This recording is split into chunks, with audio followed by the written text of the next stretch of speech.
The Latin name of this ancient plant and now infamous drug is Cannabis sativa. While this plant has been an integral part of mankind's history for countless years, you will not find it in the history books. It is a plant with two faces. On the one hand, it supplies us with hemp, whose legitimate uses includes clothing, canvas and rope making. And, on the other hand, it is the source of cannabis, the illegal psychotropic drug. This is the story of Cannabis sativa, the plant with many, many uses. We are near Le Mans, in west of France. Hemp has been grown here for hundreds of years, for both domestic and industrial use. Farmers here still use the traditional method of processing hemp, known as water retting. The stalks of hemp are extremely tough and resistant to rot, which is why it was traditionally used for ropes and canvas. Once harvested, hemp is left to soak in water before it is laid out into the fields to dry, so that the tough fibres may be more easily separated from each other. Even today, hemp fibres are broken down by hand, although an experienced hemp breaker can break from 100 to 200 pounds of hemp a day. This method still adds to the production cost.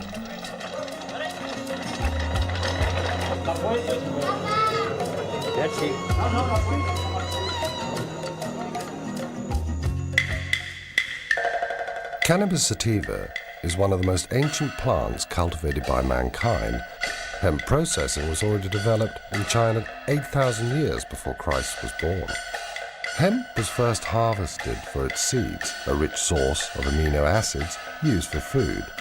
Then it was discovered that by breaking the stalks, they could use the fibers to make paper, as well as fishing nets and up to 5,000 hemp-related products, including, of course, textiles. The ancient Chinese called their country the land of hemp and mulberry. Mulberry leaves were used to feed silkworms, from which was produced the precious silk that only the rich and powerful could afford. Everyone else wore hemp clothing. Hemp is called ma by the Chinese, literally meaning plant with two forms, male and female. Hemp was also the first crop to be grown for use in war. The Chinese had originally used bamboo to make bowstrings. Then they discovered that the hemp fiber was stronger and lasted longer. Imperial decrees ordered that certain areas of the land would be exclusively used to grow hemp. An ancient legend says that hemp paper was discovered by Sai Lun, a scribe and eunuch of the imperial court. To publicize his discovery, Sai Lun pretended to die. He ordered that hemp paper should be burnt around his coffin. Then he arranged his own apparent resurrection and attributed it to the properties of his new invention. Ever since, hemp has been an integral part of the Chinese funeral ceremony known as Wu Fu, or the 5 levels of mourning. This code lays down, among other things, that the family wear different hemp clothes corresponding to their relation with the deceased. The Chinese jealously kept the secret of paper making for centuries. It wasn't until the 5th century that this knowledge was passed on to other countries, finally appearing in Europe in the 8th century.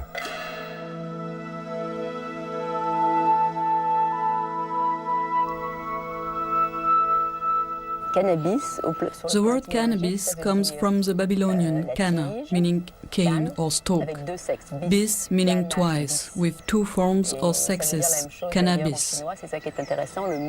Interestingly, it has the same meaning in Chinese. The word ma is a word from a completely different culture, yet it means exactly the same. Ma means the plant from which we take the fibers and which has 2 sexes. For good hemp, you have to look for rich, strong fibers, and these attributes are most marked in the male plant. The female plant, on the other hand, is a plant used in smoking, because all the psychoactive substances concentrate there. It is a plant with 2 sexes, 2 attributes. This is something completely fundamental.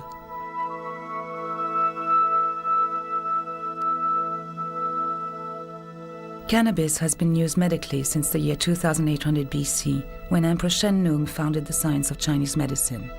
Wounds sustained in battle were bandaged in cannabis leaves.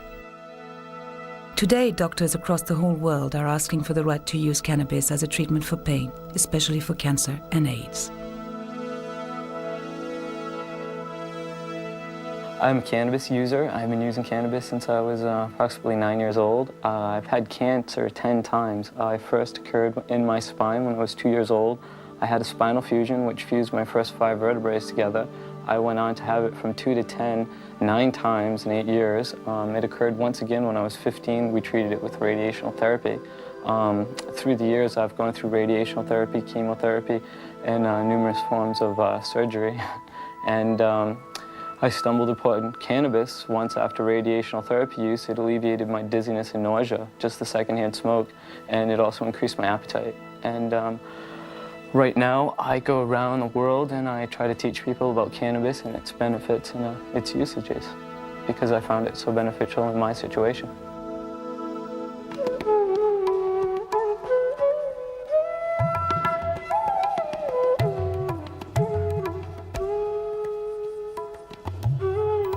Cannabis was also grown in the foothills of the Indian continent, today's Kazakhstan, Pakistan, Nepal and Kashmir.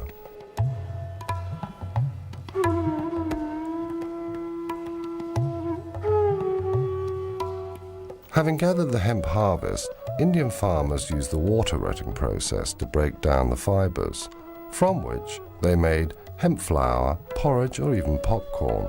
The seeds were also used for food and to make unsaturated oil.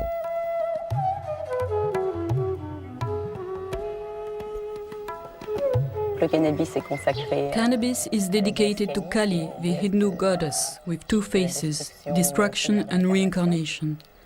So cannabis has been completely integrated in religious life on the Indian continent. Cannabis is consumed in a religious way to show devotion to the goddess, as we do ourselves with wine in the Holy Communion of the Catholic Church. Cannabis is also consumed socially. Indeed, you cannot imagine a wedding or a baptism without cannabis on the Indian continent.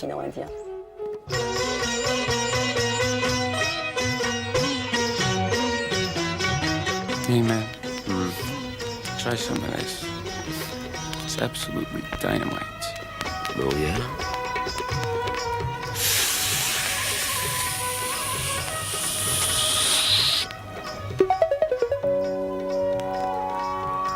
The physical effects of marijuana. The first sensations may be felt instantly after having smoked some grass, or an hour after having eaten it.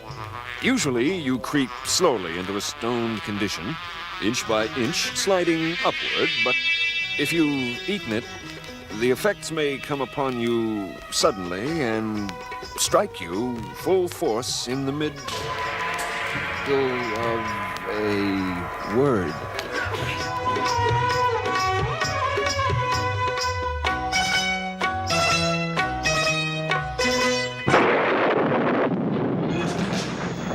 In the 3rd century AD, the Roman Emperor Gallian encouraged cannabis use, which he thought would make his people happy. In a declining empire, the Romans turned increasingly to the Oriental gods, Mithras and Zoroaster. Christianity was gaining ground, partly because it incorporated elements of these Oriental religions, but not the use of cannabis. The Roman Empire really went to war on hemp.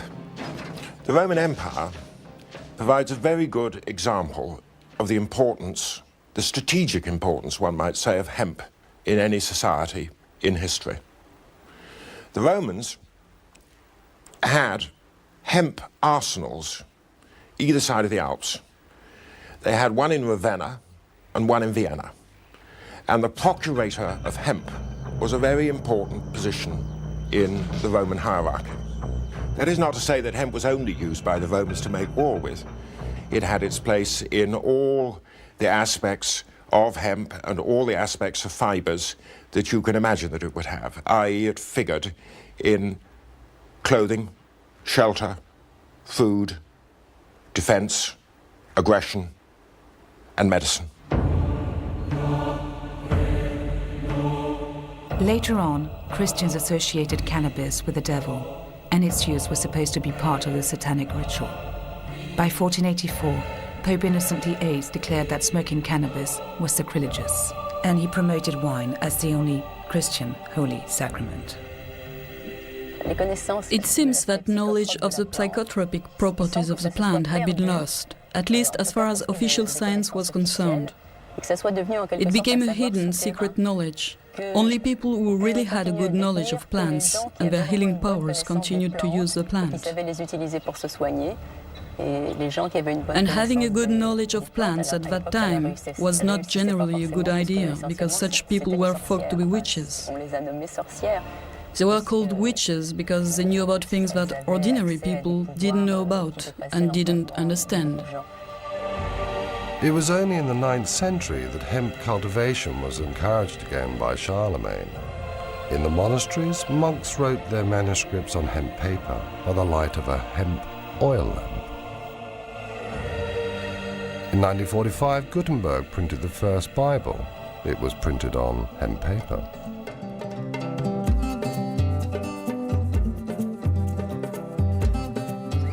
Here we go. Viva la mota! What does that mean? Long live pot.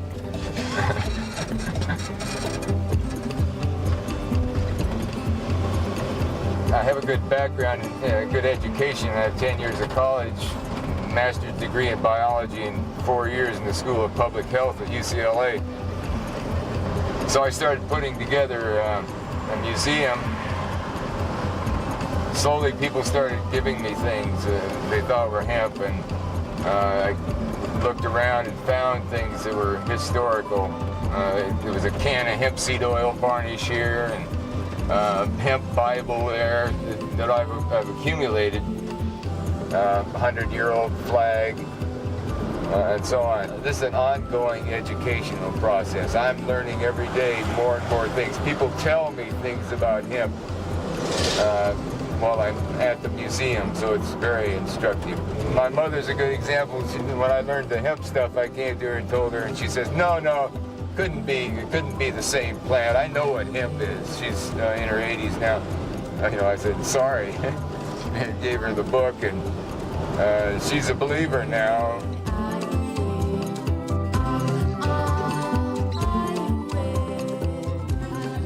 In the 16th century in France, François Rabelais, a doctor and writer, wrote surreptitiously about cannabis in his famous book, Gargantua and Pantagruel.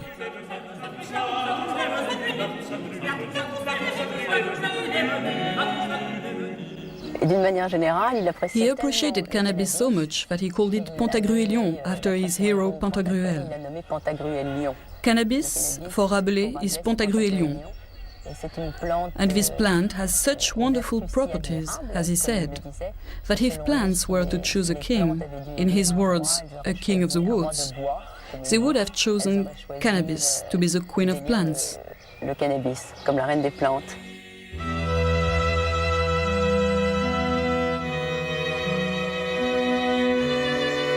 Rabelais' essay on Pantagruelion, stroke hemp, is corroborated by modern authorities.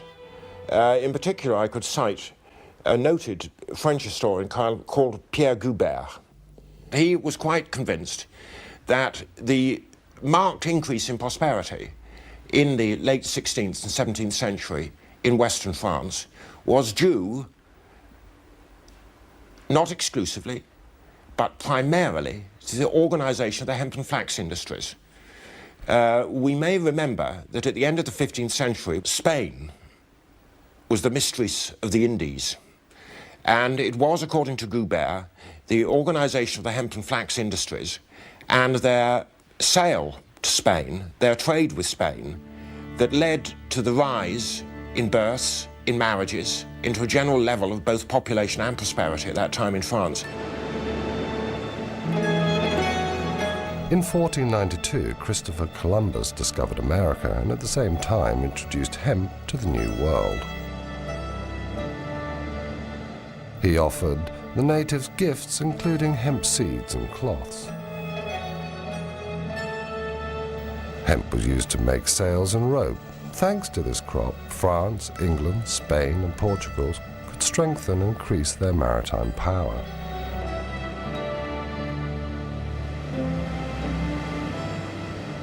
In 1620, the Mayflower brought the Pilgrims to conquer America. In the hold, it also brought hemp seeds. 100 years later, the first drafts of the American Constitution were written on hemp paper. The same paper was used in 1776 for the Declaration of Independence. Cannabis seeds were now also brought into America by the African slaves.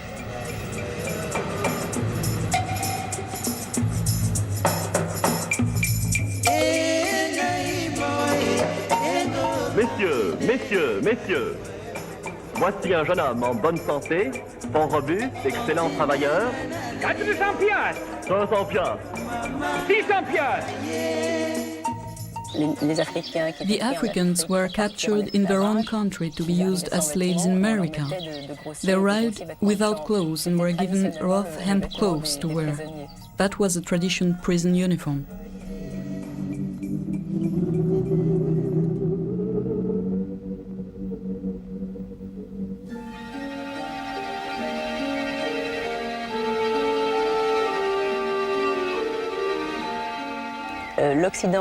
Western countries rediscovered cannabis, or at least its psychotropic properties, which had been hidden from people for centuries, during the expansion of their empires, which also introduced them to other cultural influences. The English rediscovered cannabis in India, and the French did the same in North Africa. When Bonaparte launched his Egyptian campaign, the soldiers brought back home many souvenirs, including hashish. The modern history of hashish in France goes back to Napoleon's Egyptian campaign. Bonaparte was almost assassinated by an Egyptian who had taken hashish. That's how our relation with cannabis started, because straight away Napoleon banned cannabis in Egypt.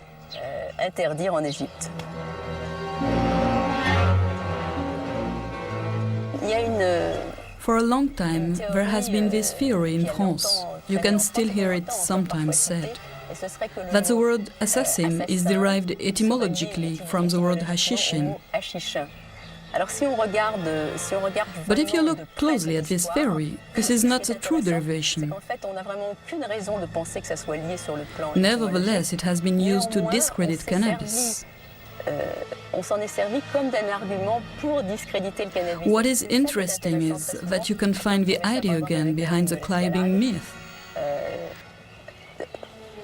The West has often made such mental contortions in order to prove the real danger of cannabis.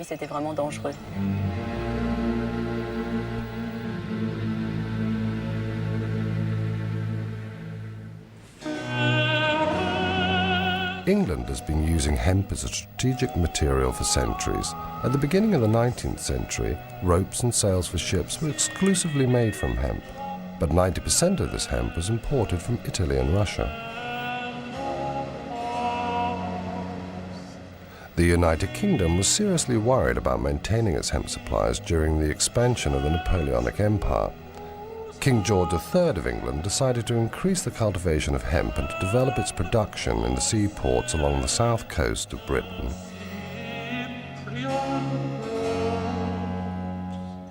Now, Bridport is a most remarkable seaport.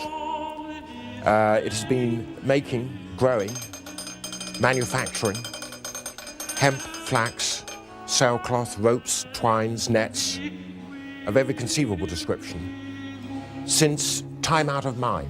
And I use the phrase time out of mind because it was used in the charter by King John of 1213, where he wrote to the burgesses of Bridport and exhorted them night and day to make cables and ropes of every description.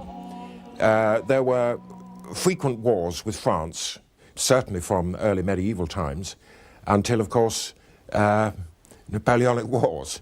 And Bridport took part in that span of history. In 1803, the British Navy organised a blockade against France. Napoleon counteracted by signing an agreement with the Tsar Alexander I. This contract was called the Tilsit Treaty, and it especially forbade any export of hemp to England and America, thereby depriving them both of the use of hemp towards their sailcloth, rope, and other hemp product used in the war effort. Despite Napoleon's protests, Alexander I allowed merchants to smuggle hemp to Britain. This is one of the reasons why Napoleon decided to invade Russia. But the severe early winter of 1812 forced him to withdraw his troops and led to the end of his empire.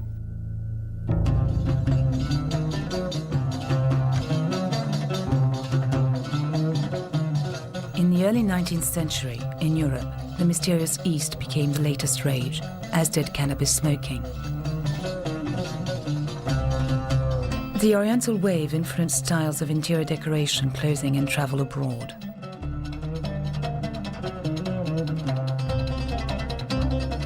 To be in fashion, people smoked hashish with the traditional water pipe and discovered its potent effects on lovemaking.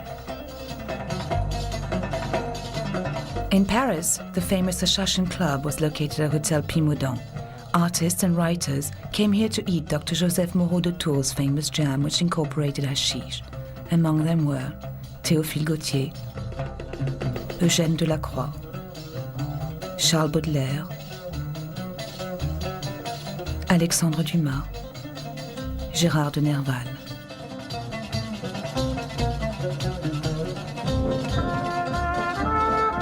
Queen Victoria also used hashish. She used tincture of cannabis, a popular method for alleviating period pains. She was also prescribed morphine or laudanum, another popular remedy for many complaints. In Amsterdam, cannabis, which had been imported from the Dutch colonies of South Africa since 1660, was smoked in coffee shops, a tradition that has survived until present day.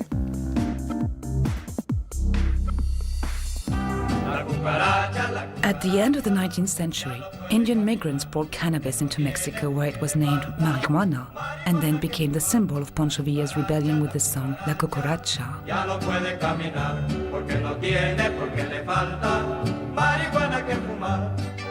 Mexican farmers on their side copied the Indian water retting process to prepare the fibers. They made every kind of product, from hats to bags and carpets.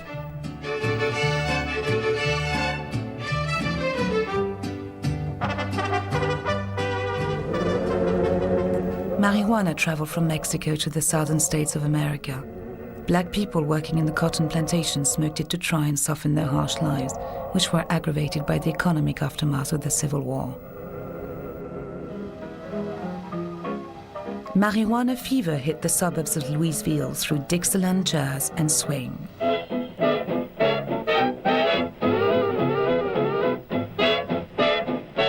Marijuana was known in America as reefer or grass. Within a few years, reefer songs spread widely from the music clubs which had appeared everywhere where the immigrant black community settled. Have you ever met that funny reefer man? Have you ever met that funny reefer man? Along with new developments in the hemp industry and a growing awareness of the dangers of alcohol, marijuana began to be the subject of interest in the corridors of political power. In 1911, New Orleans and then Louisiana and Mississippi and a couple of states along the Mississippi River outlawed marijuana. Meanwhile, alcohol was increasingly being seen as a danger to society. American women lobbied for alcohol to be banned. They succeeded with prohibition, which led to illegal speakeasies, the proceeds of which enriched criminals and resulted in violence and gang warfare. Alcohol was legalized again in 1933. Then all of a sudden alcohol was becoming legal again, and all these agents didn't have anything to do, and Harry Anslinger thought, well, we should have a law against hemp, and so did William Randolph Hearst, and so did DuPont, and the three companies got together, and other people claiming the cotton industry joined in to outlaw hemp because it was making a huge comeback. And the reason it was making a huge comeback is that it took 200 to 300 hours to plant, harvest, and make ready for fiber, acre of hemp. But all of a sudden, in the 30s, in the 1930s, that 200 or 300 man-hours per acre went down to 1 man-hour per acre. It was a better fiber than any other fiber and previous hemp fibers. And that was the beginning of the end of all fibers, as being the only synthetic. Nylon, which is the new synthetic, would have to make way for the reintroduction of hemp as an inexpensive fiber, as well as the strongest, the best, the longest lasting, and the softest fiber. The government of the United States outlawed a fiber and forced the rest of the world to swallow it. They swallowed the outlawing of the #1 fiber on Earth for 10,000 years until the 1930s, and then they outlawed it completely. China, the hemp country, was part of the Japanese plan for military conquest. But in official Tokyo, seat of an empire which for nearly a decade has been governed by its stern and ruthless military caste, there is more activity, more secret comings and goings than in many a year. The little men who command the world's third largest navy see in the South Pacific the richest of all colonial prizes.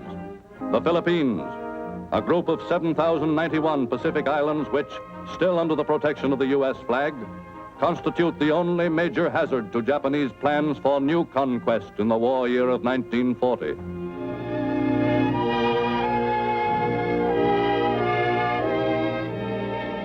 Already one important island industry, the growing and processing of Manila hemp, is almost entirely under Japanese control. And within the past few years, by intensive cultivation, Japanese immigrant farmers have increased production of the one cash crop, which has long been a virtual Philippine monopoly. The invasion of the two big hemp-producing countries, China and Philippines, was the start of hemp rationing. Hitler was also aware of the strategic importance of hemp, which was used in the making of canvas and ropes, both of which were an essential part of his war effort. In 1941, when the German army invaded Russia, it blocked Britain's supply of Russian hemp. Germany managed to develop her own hemp production, but the cultivation of this fiber, which had become so necessary in wartime, was still banned in Great Britain.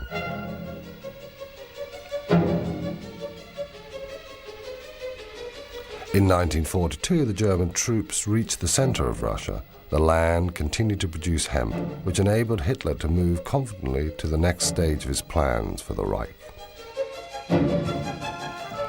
To safeguard its own supplies of hemp, Great Britain urged India to increase production.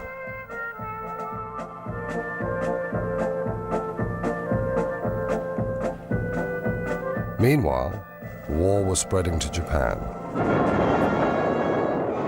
Within little more than a year, Japan, successfully employing once again the deceit and treachery which had so well served her in the past, had taken the final desperate plunge. When Japan bombed Pearl Harbor, forcing the United States of America to declare war, Americans realized they were cut off from their hemp supplies. The U.S. Navy was totally dependent upon hemp for rot-resistant ropes for their ships and for many other components. The American government then decided to redevelop their hemp industry. Marijuana was legalized again and farmers received seeds. A propaganda film called Hemp for Victory was then made to encourage this war effort.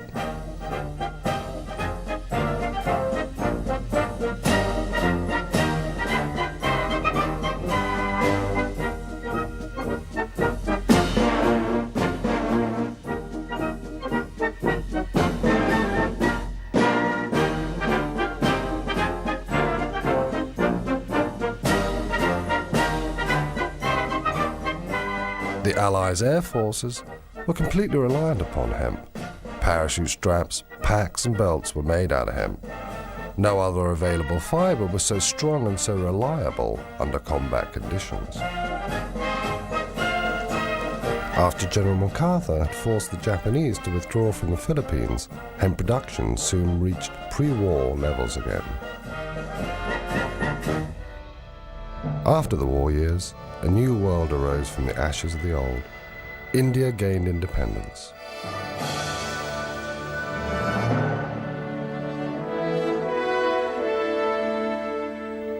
Thanks to automation, India doubled its hemp production and increased its exports to America and the rest of the world. In peacetime, the United States once again banned the cultivation of hemp and cannabis, but at the same time imported millions of tons of hemp during the post-war economic boom to supply its industries. For this is the Port of New York, a sprawling pattern of activity covering more than 1,500 square miles. Its 650-mile waterfront, an ever-changing mirror reflecting the work of the world and its needs and tastes. Grain from Canada, and fish from Portugal and Norway. Tires from Akron, and hemp from India.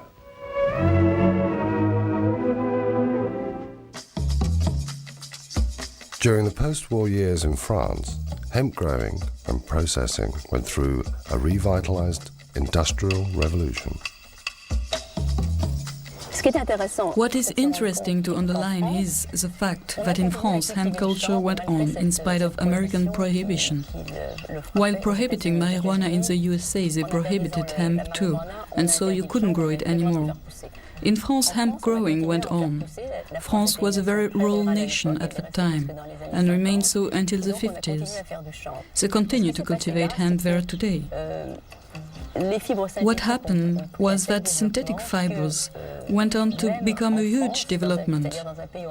And even in France, in a country where hemp growing was still legal, hemp began to widely decline, until the hemp textile industry finally died at the end of the 60s. In the 60s, hippies began a worldwide movement calling for the legalization of cannabis. English and American rock stars encouraged people to smoke it. The Beatles, led by John Lennon, turned England on by singing openly pro-cannabis lyrics.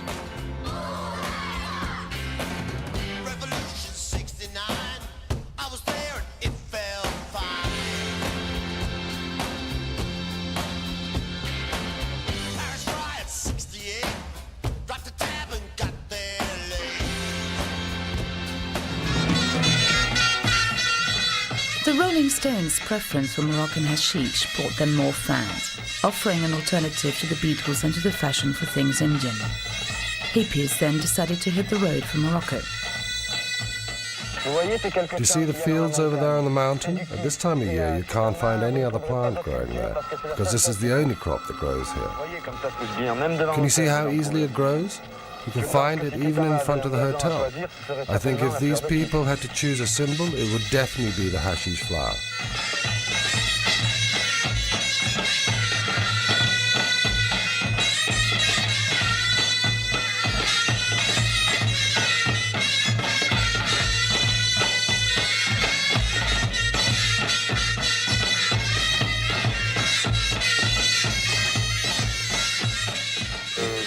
I think they grow here at least 10 tons of hashish a year, so there must be other people than hippies who buy it.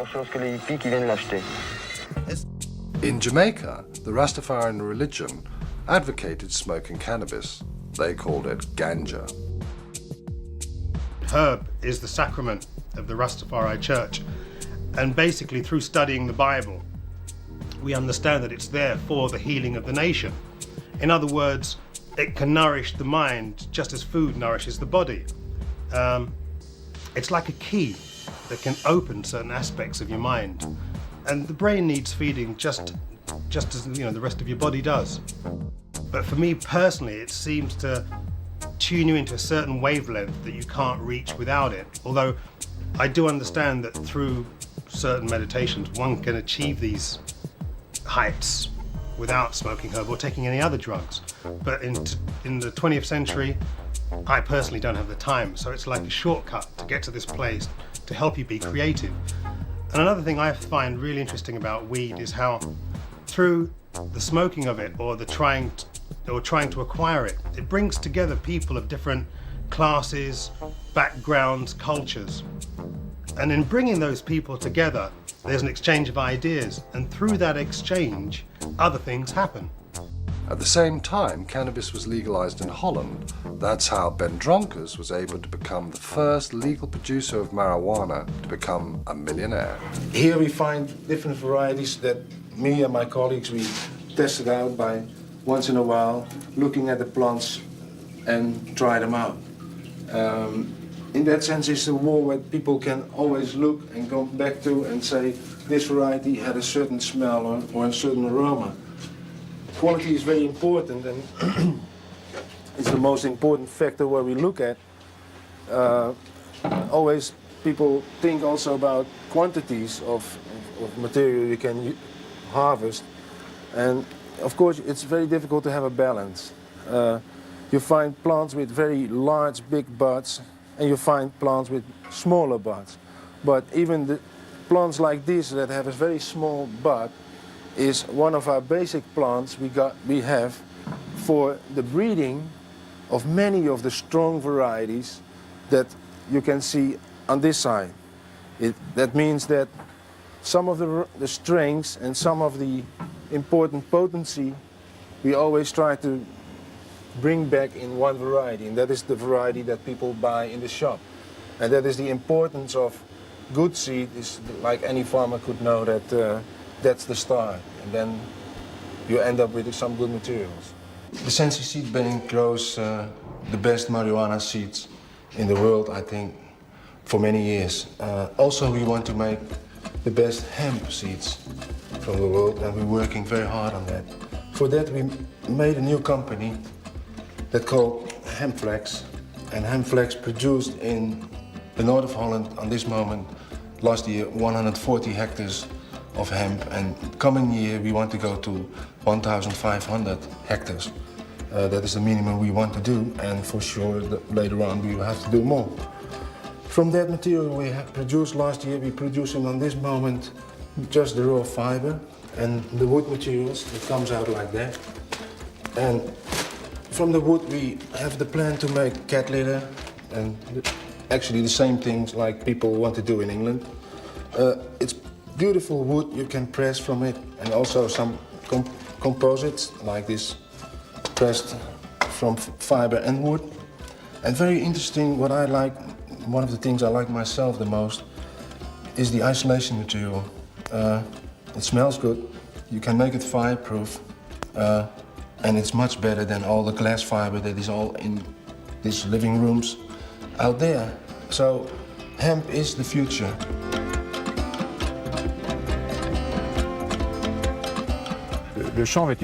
Hemp growing depends directly on contracts. We have to sign first a contract with an industrial society through our Hemp Producers Federation.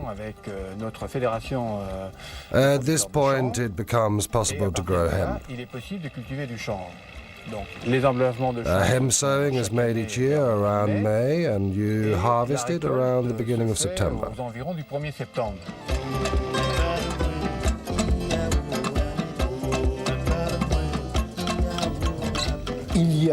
In Le Mans in France, they produce hemp seeds which contains a very low toxical agents level.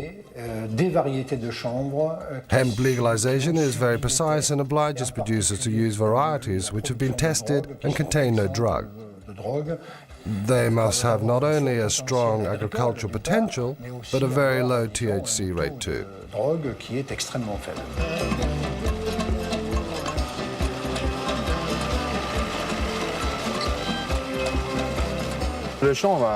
Hemp has a great industrial future. According to the tests we have made and the hemp uses we have developed, you can see that hemp adapted well to a lot of industrial uses, well, such as paper, also textile. Hemp textile has been made since the last century, up to the beginning of now the 20th century, and today we start to develop this sector again, and we hope to reach soon a top level.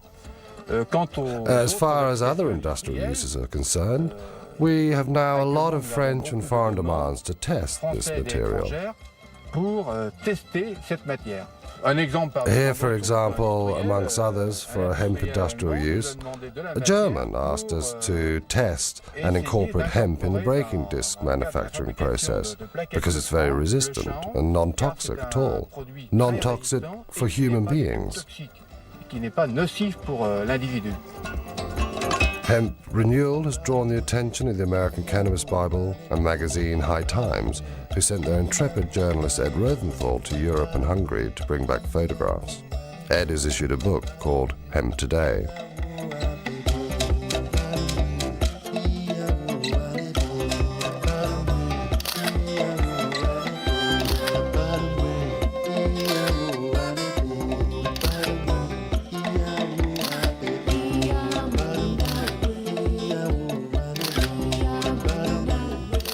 The hemp revolution had grown, and by 1992 the British media announced the first legal hemp harvest for 70 years in England. We're often asked whether people can get high from this, because obviously people see it as being cannabis, marijuana. We prefer to call it hemp. One of the things we had to convince the Home Office before they issued us the license was that we would be able to comply with current European law, which says that you must not grow varieties which have got more than 0.3% THC. Which is the cannabinol in the plant. And obviously we have been able to convince them with our trials in previous years that the varieties are totally safe.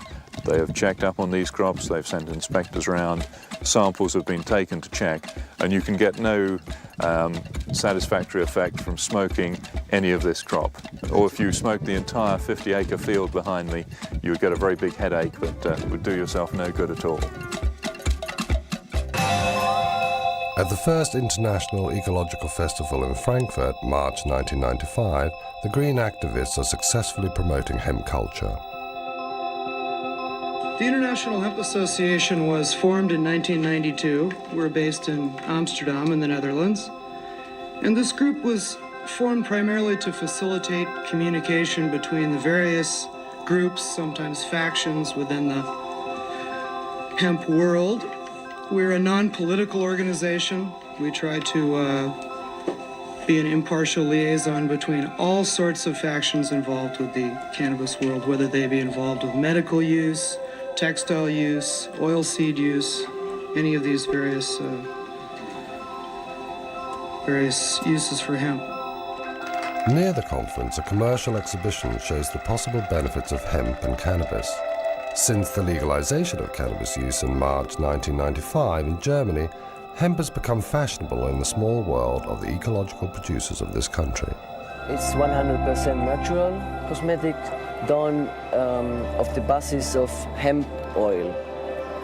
For example, we make this shampoo. It's a composition with hemp soap and the hair balm that they use it in combination with the shampoo, the best results gives. We have a perfume since more than 1 year in the market, a lip balm, curl cream, and the soft soap. A real fashion began with the issue of this book on hemp. Hemp has become so popular in Germany that the market today is very good for us.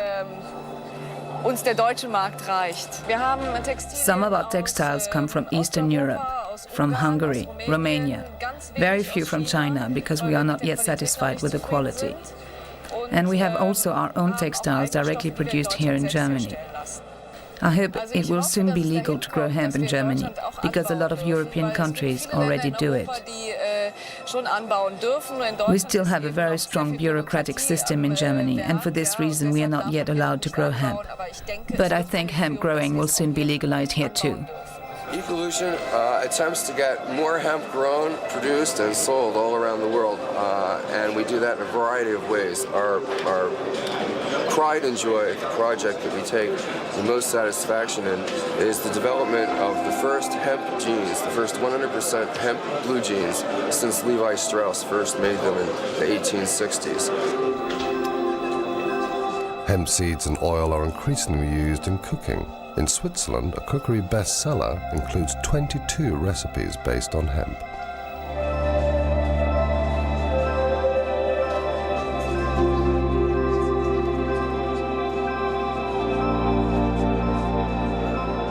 My name is Matthias Bröckers. I'm a journalist and writer, and I edited Jack Herer's book, The Emperor Wears No Clothes, in Germany. We added a lot of scientific data and stuff on the German and European history of hemp to the American Emperor Wears No Clothes. And so the book went a bestseller in Germany immediately. We started Hanfhaus, a company which is developing and selling products from hemp. And the most important and most revolutionary product is sativa, a washing detergent from hemp oil. The main difference is certainly that hemp is an ecological culture. Hemp growing doesn't need any weed killer, no pesticide. This raw material grows naturally and it doesn't need any chemical interventions. This is surely the most important thing. In France, you can even build houses out of boards made of hemp fiber. The producers ensure that they are protected against fire and rot. This material is long-lasting, has good insulating properties, and is strong and flexible. Hemp can save the world. Hemp, it can give you food, clothing, shelter, the three basics, then paper, the thing man needs more than anything else in the world. It can give you oils for your brain, for your membranes that you can't get from any other source. It can give you good protein. It can give you all the benefits that the ingenuity of the mind of man can conceive of. It can do that easily because of the enthusiasm that people will have toward a whole new industrial set of tinker toys to balance against the tinker toys of oil. The people who are cutting down the forests, the big businessmen who want to profit right now, not a profit 20 years from now. People who are not trying to think in terms of construction, but they're thinking absolutely in terms of destruction. Now, whoever these people are, they are small men at the center of things. Put hemp into the mix, and maybe some of them would get shuffled to the outside, and maybe we'd have a happier life. Anyway, as a science fiction writer, I tell you that hemp is an excitement to me because it's like the miracle ingredient, newly discovered but ancient as time, that can solve all the problems.